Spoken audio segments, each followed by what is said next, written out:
Hello and welcome back. Now, have some of you been waiting for an update on Swiss tax reform? For some of you, this may matter. For others, this may not. But for those of you that may have a business in Switzerland or just are interested in the subject matter, I have a tax expert with me now and the partner at Baker & McKenzie, Denis Berdoz. Denis, thank you for coming into the studio. Thanks to you. Before we focus on the finer details of these tax reforms, which have been in a lot of discussion recently in Switzerland, what are the key areas being addressed right now with the EU? Yeah, Switzerland and the EU have been discussing for quite a long time, actually since 2005, a number of Swiss tax regimes that were considered by the EU as either, illegal state aid or contrary to their code of conduct.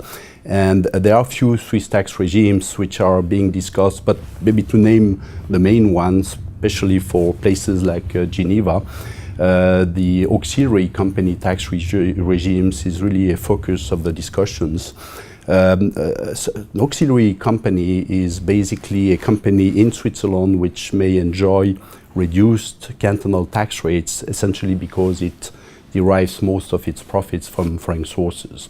And therefore it has a rate of taxation which is much lower than in ordinarily taxed companies.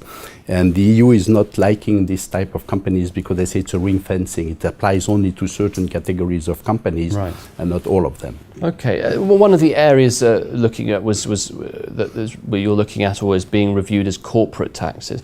Why is this being tackled now? What's the main reason for this to be looked at now? Well, as I say, the discussions have been going on for quite a long time, and then over time... But they've developed now. Yeah, they have developed to a certain stage where probably parties, or especially the EU, was starting to lose patience and then wanted to really get to a concrete result.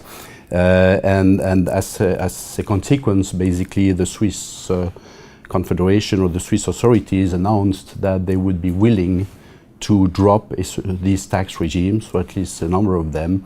And then now we have to find solutions to address the fact that these regimes will no longer apply. And the time is getting a bit short now. We are talking a time period of about 5 years, basically. Okay, so let's zoom in on some of these finer details now, Denis. Tell me a little bit about the IP box and some of the other measures tax-related in Switzerland.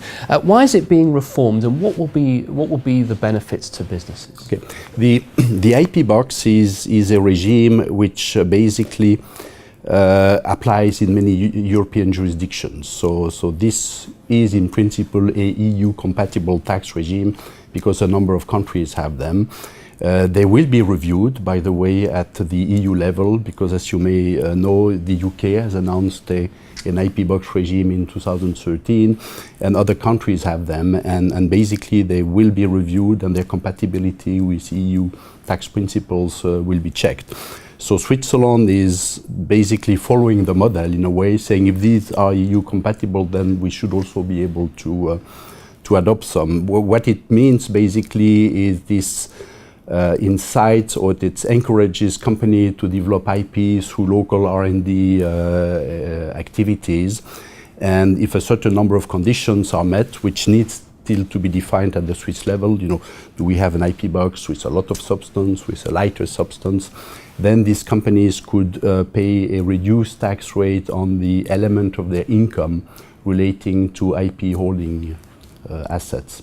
Okay, I see. So that's the reduction, that the IP assets are being reformed in the sense that they will actually be able to benefit from a reduction. Exactly. So that would be a tax regime which, unlike the auxiliary regimes, apply to all companies. So there is no ring fencing or selected.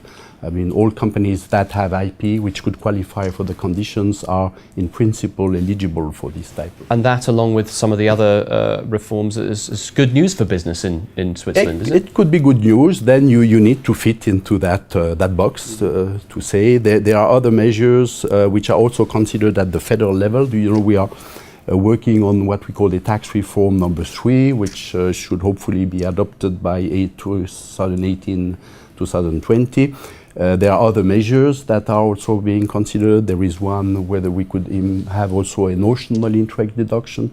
A number of European jurisdictions have that, like Belgium. And there is another a bit separated area where also the cantons are working now quite actively, which is thinking about their tax rates. And you saw the Canton of Vaud announced about 2 days ago that they wanted to adopt a unique tax rate of 13.8% for all companies, not only selected companies. Geneva a bit earlier said that would be ideally 13%. And the idea here was to find a tax rate which was low enough to prevent a lot of these big companies exiting Switzerland. It's very important for the local economy. At least Geneva and Vaud, we have a number of these companies. And with a 38.8%, I guess the bet or the idea is that this is a slight increase, or could be more substantial for certain companies, but they would not leave with such a rate. On the other hand, for all other companies which will have a significant tax reduction, that would be obviously a good news. And out of that, you have to find a relatively good balance in your cantonal economy. So some of these measures you think are going to happen very soon? Probably same time period, five years roughly. They really want to implement that. So within the next 5 years? Yeah, and probably not at once, but that might be, taking a number of years. But the idea would be really to bring the level of taxation to such level that, again, big multinationals would not leave because they lose their tax status. In Geneva, we have a lot of companies which could probably not benefit from the IP box. So that's why we have to work also on other solutions. Okay, well, sounds like good news for businesses on the horizon. Well, Denis, thank you for coming in once again and sharing with us your expert opinion there. Welcome, and thank you very much for the invitation. That's all we've got time for right now at the moment on Dukascopy TV. Of course, we'll be bringing you further updates and exclusive interviews on our website. But for now, from me, bye-bye.